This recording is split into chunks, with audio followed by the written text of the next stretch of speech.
Hi friends, welcome back to సుప్రసీమ వంటలు. ఈరోజు వీడియోలో ఒక మంచి బ్రెడ్ స్నాక్ చూపిస్తున్నాను. పిల్లలు స్నాక్స్ అని అడిగారనుకోండి, జస్ట్ ఒక 5 నిమిషాల్లో చేసి పెట్టవచ్చు. జ్యూసీగా చాలా టేస్టీగా ఉంటాయి.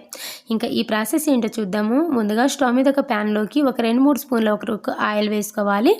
ఆయిల్ కాస్త హీట్ అయిన తర్వాత ఇప్పుడు నేను ఆల్రెడీ ఒక 6 లేదా 7 వరకు బ్రెడ్ స్లైసెస్ తీసుకుని సైడ్కున్న బ్రౌన్ పార్ట్ అంతా తీసేసి ఈ విధంగా ట్రయాంగిల్ షేప్లో కట్ చేసుకుని పక్కన పెట్టుకున్నాను. ఇప్పుడు ఆయిల్ కాస్త హీట్ అయిన తర్వాత ఒకదాని మీద ఒకటి కాకుండా ఇలా కొంచెం పక్కన పెట్టుకుని ఒక 3-4 బ్రెడ్ స్లైసెస్ ఇలా వేసేసుకున్న తర్వాత ఇవి మంచి కలర్ వచ్చేంత వరకు అటు ఇటు తిప్పుకుంటూ ఫ్రై చేసుకోవాలి. మంటను లో టు మీడియం ఫ్లేమ్లో పెట్టుకుని ఫ్రై చేసుకోండి, మాడిపోకుండా చక్కగా ఫ్రై అవుతాయి. సో ఈ విధంగా మంచి కలర్లోకి టర్న్ అయిన తర్వాత ఒక ప్లేట్లో తీసుకుని పక్కన పెట్టుకోండి. సో ఇదే విధంగా మిగతా వాటన్నిటిని కూడా ఫ్రై చేసుకుని తీసుకోండి. ఆ తర్వాత అదే ప్యాన్లోకి 1/2 కప్పు వరకు షుగర్ వేసుకుని అదే కప్పుతో 2 కప్పుల వరకు వాటర్ని యాడ్ చేసుకుని ఈ షుగర్ని కరిగించుకోవాలి. ఇది పాకం రానవసరం లేదు, షుగర్ మెల్ట్ అయితే సరిపోతుంది.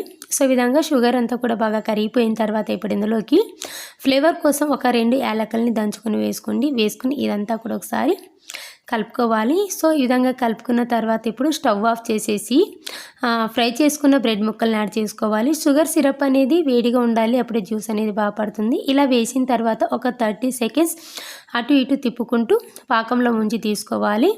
సో ఇదే విధంగా అన్నిటిని కూడా ముంచి తీసుకుని వేడిగా సర్వ్ చేసుకుని తినండి. పైనుంచి కొద్దిగా డ్రై ఫ్రూట్స్ కనుక ఉంటే అవి కూడా గార్నిష్ చేసేసుకుని పిల్లలకి ఇచ్చి చూడండి, చాలా ఇష్టంగా తింటారు. పిల్లలైతే జ్యూసీగా భలే ఉంటాయి.